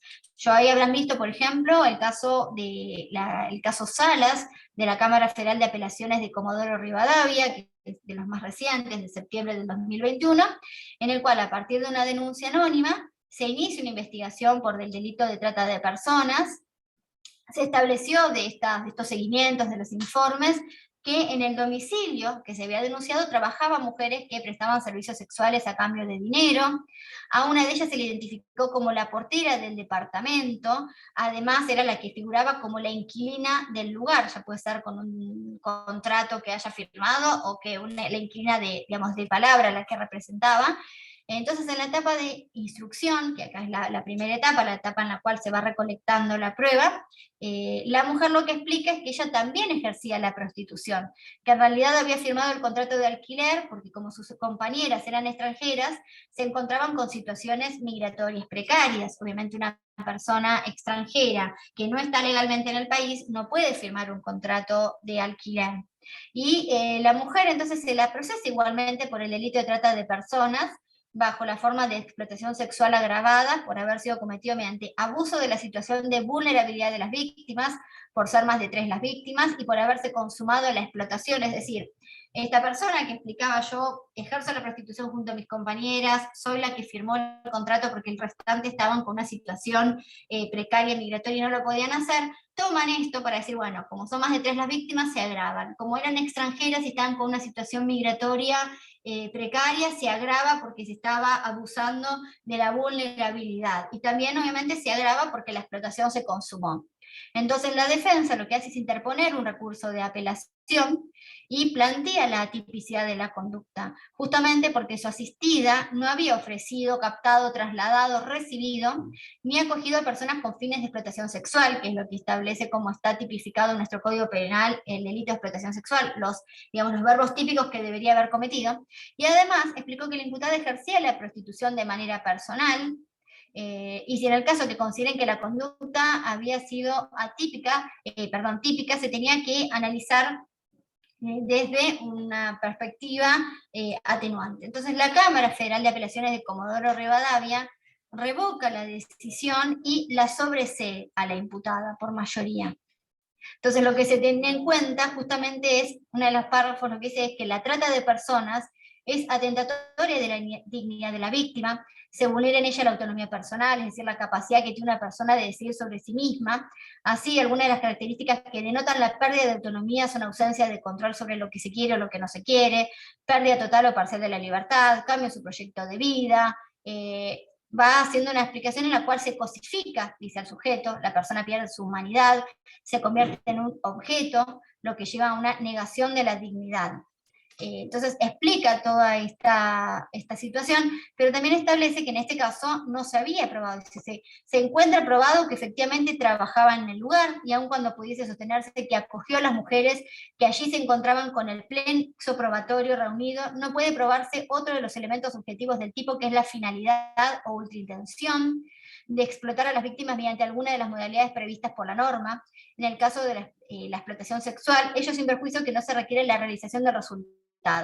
Esta finalidad de explotación, en cuanto elemento integrante del tipo subjetivo, debe acreditarse a partir de hechos y datos objetivos. Es decir, una de las cuestiones que establece justamente es, no acá la persona estaba ejerciendo la prostitución junto al resto, no se evidencia que haya explotado a sus compañeras, que tienen que ser datos objetivos, con pruebas, y tener en cuenta también, que es lo que la defensa pregonaba, que muchas veces hay una especie de víctima-victimario, es decir, mujer que primero fue captada por una organización, fue explotada sexualmente, era víctima de trata de personas con fines de explotación sexual, y luego es colocada, como lo que se conoce como madama, para que vigile a otras chicas que son captadas por esta organización. Entonces eso también es otra cuestión de que hay que mirar, que muchas veces esta victimaria, por así decirlo, en forma previa fue víctima, y se encuentra en esa situación porque la organización la ha ido llevando, y ahora no la explotan, pero la explotaban y la ponen a ella para que vigile a las otras, a las mujeres que van incorporando, por así decirlo, o que va captando esta organización. Entonces, creo que es importante esto tener en cuenta, que tiene que haber también una atenuante en ese caso. Porque primero que en este caso se demostraba que en realidad no había pruebas para determinar que explotaba a las otras mujeres que estaban con ella, sino que también ejercía personalmente la prostitución, pero también en el caso que la mujer hubiese sido, también verificar esto, el hecho de ver si la persona no estaba siendo en forma previa, no fue victimizada. Por ejemplo, el artículo 15 de la ley 26.364, que si ustedes ven esos fallos, es lo que cita la defensa, cuando dice, bueno, la conducta es atípica porque no cometió ninguno de los delitos típicos de la captación, pero también en el caso que ustedes consideren que es típica, se tiene que pensar en la no punibilidad. El artículo 5 dice que las víctimas de la trata de personas no son punibles por la comisión de cualquier delito que sea el resultado directo de haber sido objeto de trata. Tampoco les serán aplicables las sanciones o impedimentos establecidos en la legislación migratoria cuando las infracciones sean consecuencia de la actividad desplegada durante la comisión del ilícito que las damnificara. Pensemos esto, quien antes era víctima y era explotada sexualmente por esta organización. Y también hay víctimas que justamente que se las obliga esto de la trata de personas, pero no con fines de explotación sexual, sino, por ejemplo, para el comercio o de estupefacientes. Bueno, en ese caso, también pensar en la no punibilidad, porque se encontraba su situación coartada, es decir, no estaba con una elección libre. Entonces también es víctima. Y entonces en ese caso, verlo desde ese punto de vista. Y me parece que también es importante. Después, bueno, van a ver que también hay otros fallos en los cuales también se establecen situaciones parecidas. Hay otros en los cuales se allanaron 3 locales nocturnos, que se encontraron mujeres de distintas nacionalidades que ejercían la prostitución. 5 personas fueron imputadas por el delito de trata de personas con fines de explotación sexual. A una de ellas se les había imputado haber recibido y acogido a las víctimas, así como también haber administrado y regenteado uno de los negocios, que lo que hacía, de acuerdo a los testimonios que se habían incorporado en el expediente, esta persona cobraba y anotaba las copas y los pases de las víctimas, luego le entregaba el dinero a la dueña del local. Entonces, durante el debate, la imputada declaró que ella era vecina del lugar desde hacía más de 10 años, que era solo una empleada del comercio, que había aceptado el trabajo porque conocía el lugar, porque había visto su habilitación municipal, las libretas sanitarias de las mujeres, porque poseía un sueldo fijo por la labor, también recibía propinas por copio, y la Fiscalía solicitó que se le impusiera una pena de 8 años de prisión.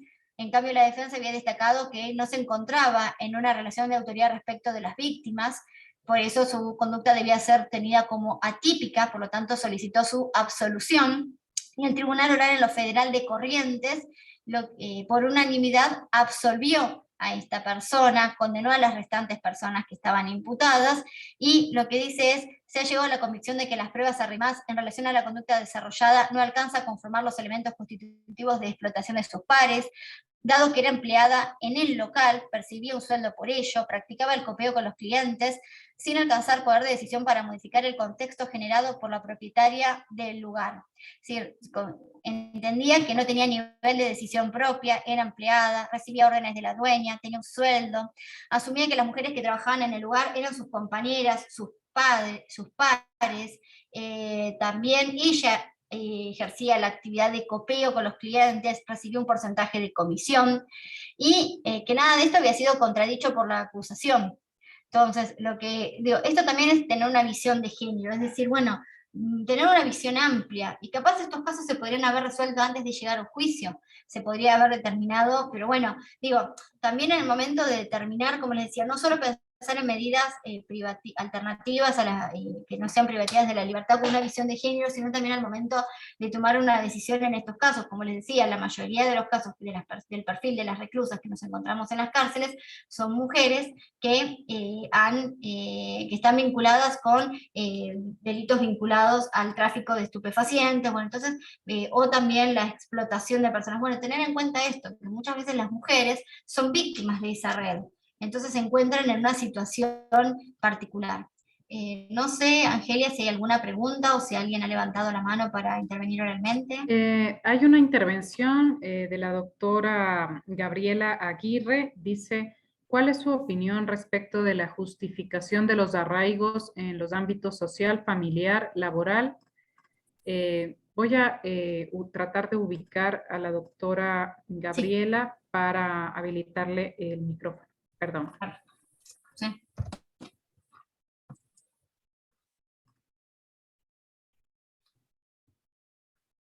Doctora Gabriela, le estoy enviando una solicitud para reactivar su micrófono, por favor. Buenas tardes, doctora. Tardes. Sí, Buenas tardes. por favor, si nos pudiera manifestar su pregunta o su observación. Muchas gracias. Buenas tardes, ¿no? Felicitando la intervención y estos cursos que nos permiten estar presentes y actualizarnos e informarnos y tratar de realizar de mejor manera el trabajo. No, mi consulta era respecto de los arraigos y ¿qué opina la doctora respecto de la justificación de los arraigos, ya sea familiares, sociales o laborales? Sí, si me puede un poquito ampliar a qué se referiría con esto de los arraigos sociales, familiares, como para ver a qué... Muchas veces no es posible para las personas privadas de libertad justificar que tienen algún trabajo o que tienen un domicilio fijo o que para que no estén privadas de libertad. Entonces,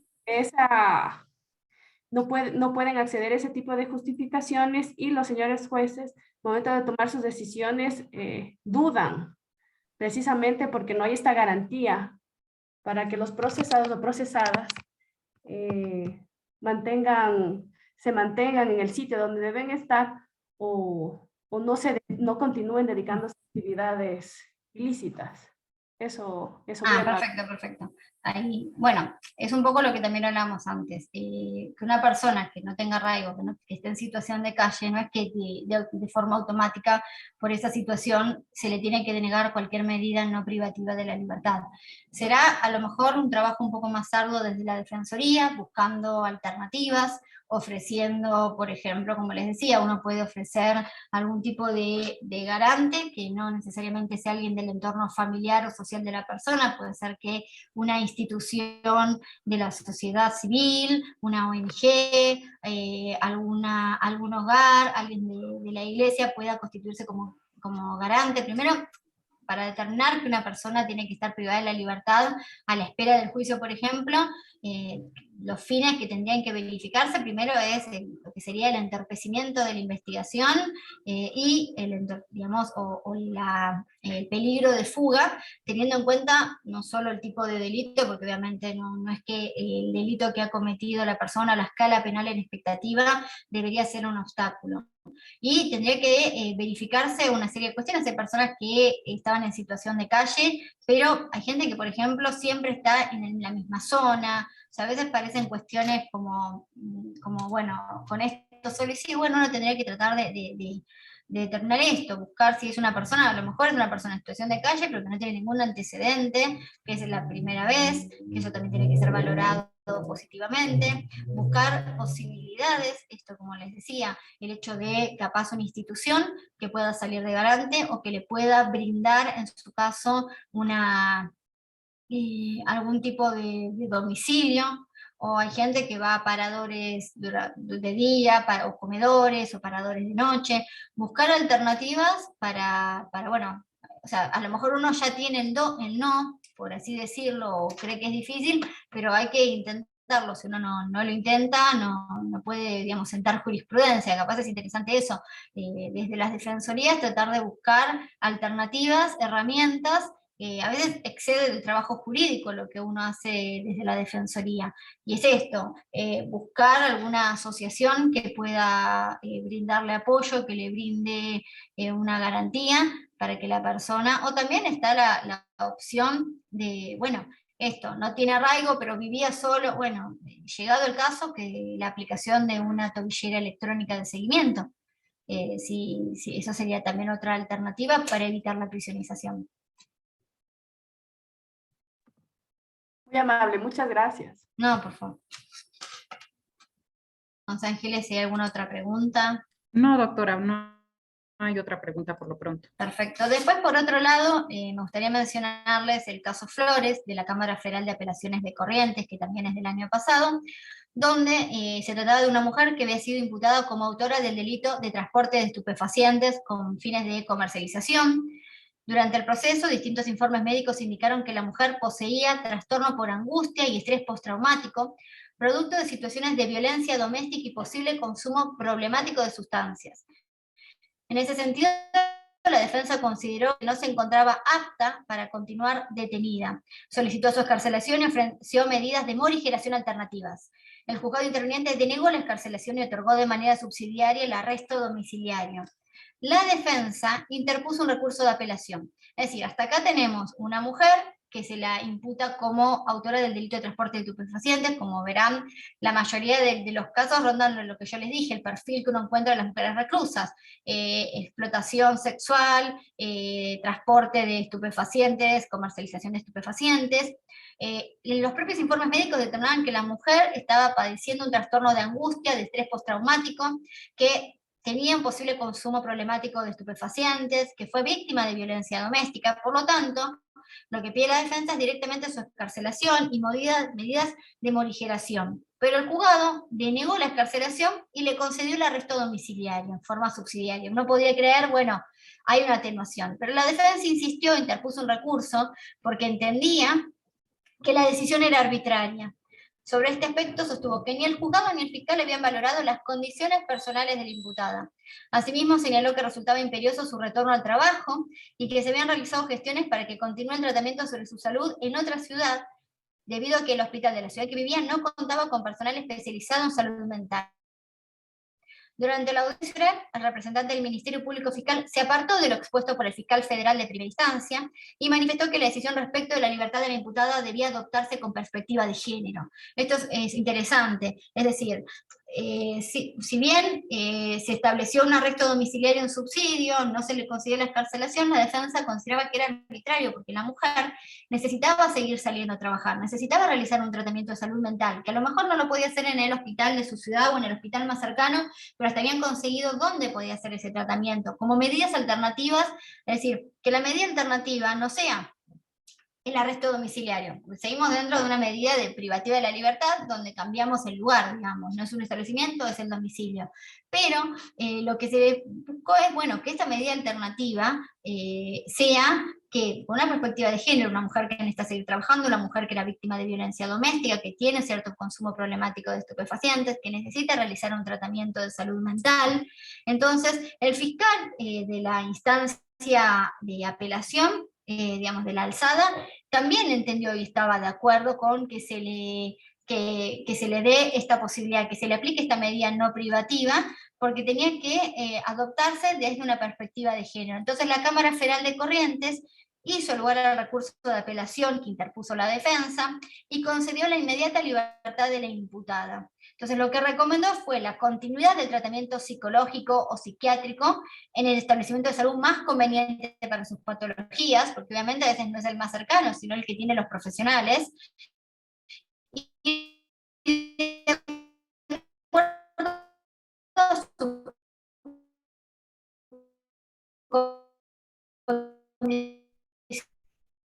Doctora, en este instante se le cortó la señal un poco, no le oímos la última idea.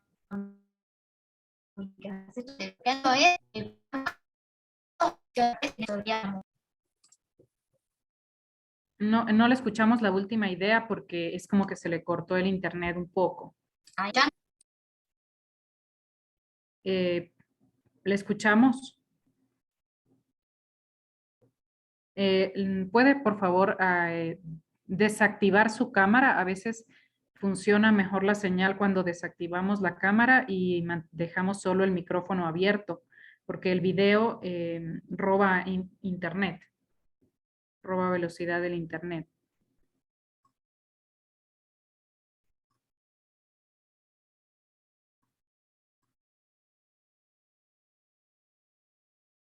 ¿Nos escucha, doctora Cintia?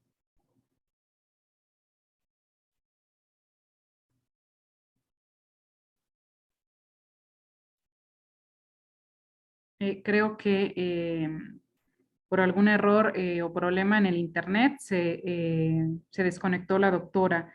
Permítame unos segundos para volver a coordinar su conexión para ya concluir el evento. Gracias.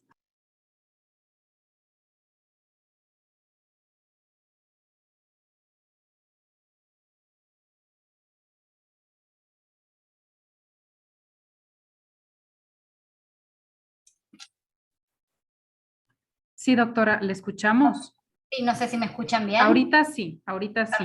No sé hasta dónde me han escuchado del anterior. Yo les decía que que se trata de un fallo interesante por cuanto se ha tenido en cuenta la perspectiva de género, en el sentido de que se ha revisado el historial de esta mujer, se ha determinado que justamente los médicos establecían que tenía un trastorno por angustia, es decir, que necesitaba un estrés postraumático, que necesitaba llevar adelante un tratamiento de salud mental, y además necesitaba seguir trabajando, seguramente para seguir manteniendo su familia. Entonces, a partir de ahí, o sea, la defensa no se quedó con, bueno, le han dado una medida alternativa, o sea, algo morigerador, porque no está en una cárcel, va a estar con arresto domiciliario, sino que ha ido más allá apelando esa resolución, diciendo que es arbitrario, porque los informes médicos establecían que la persona tenía una necesidad de realizar un tratamiento por estrés postraumático, que había alguna cuestión vinculada al consumo problemático de estupefacientes, que había sido víctima de violencia de género. Entonces los jueces, o sea, el fiscal estaba de acuerdo y los jueces le concedieron la inmediata libertad de esta mujer, con tener en cuenta el historial de la mujer, porque en este caso lo que se establece es que realice este tratamiento, obviamente dentro de sus posibilidades socioeconómicas, en el hospital que a ella le quede más cerca de su domicilio, pero que tenga, obviamente, los profesionales indicados. Luego, les envié otro fallo, que es de la Cámara Federal de Casación Penal, donde se destaca este fallo por la aplicación de un enfoque de género.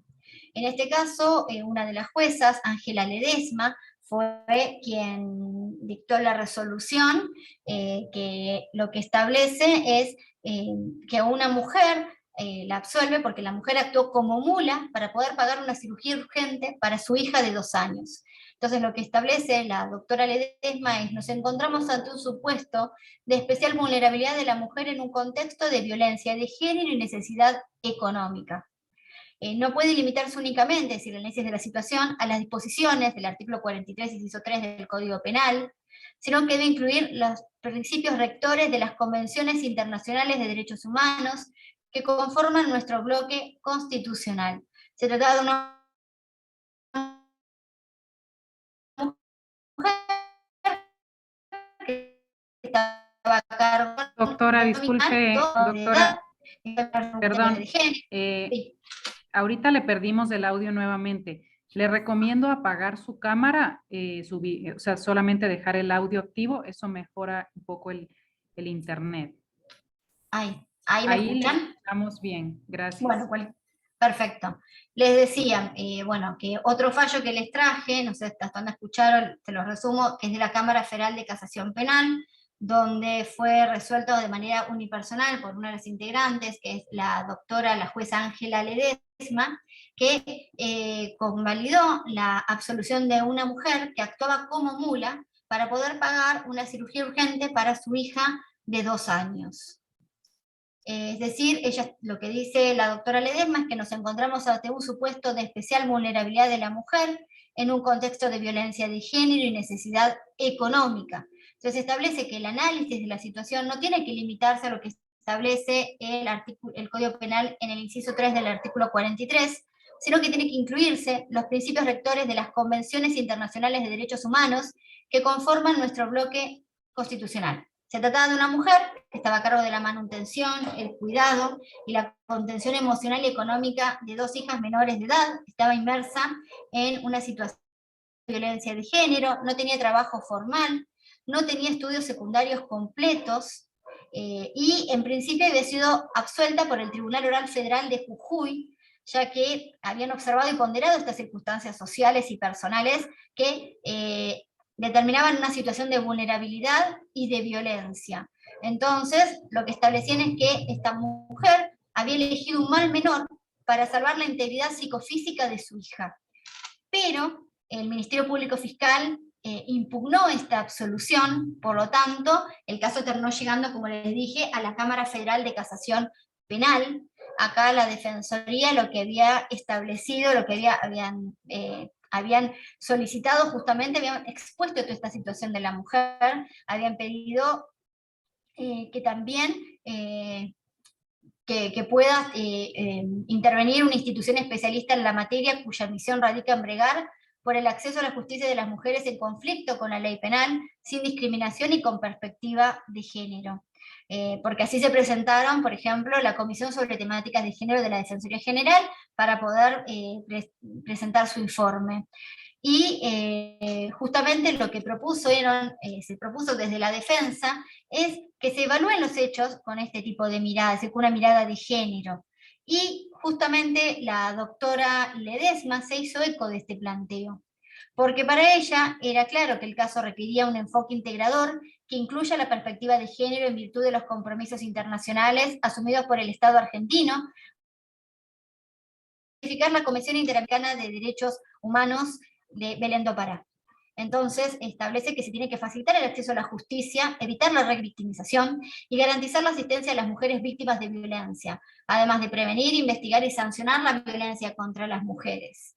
Que justamente lo que se destaca es que el Tribunal Oral Federal de Jujuy había resuelto con esta perspectiva. Y después, bueno, finalmente lo que dice la doctora Ledesma es que desconocer la situación de necesidad que primó sobre esta mujer, como sostuvo la defensa y confirmó el juez en la sentencia, se encontraba angustiada por la salud de su hija, la imposibilidad económica de hacer frente a la cirugía que el médico le prescribió con urgencia, así como la presión que recaía sobre ella por ser el principal sostén económico y emocional de su familia, implica caer en una mirada sesgada del caso, carente de toda perspectiva de género, propia de las estructuras androcéntricas que rigieron y aún persisten en el derecho penal.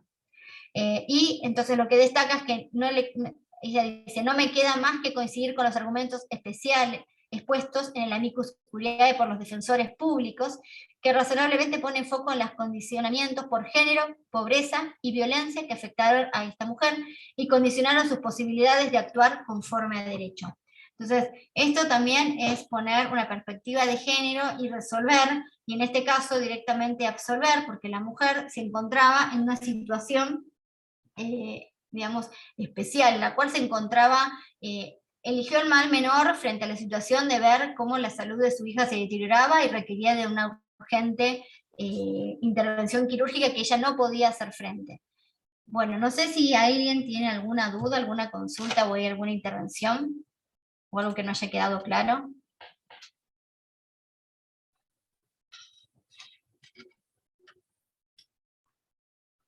No ha levantado la mano ningún participante, doctora. Perfecto, bueno, si en el caso de que no haya ninguna duda o alguna intervención o demás, si les parece podemos dar por finalizada la exposición del día de hoy y nos encontraríamos mañana ya para poder adentrarnos en específicamente los derechos de las mujeres privadas de la libertad, de las mujeres reclusas, en cuanto a la salud integral, mental, sexual y reproductiva.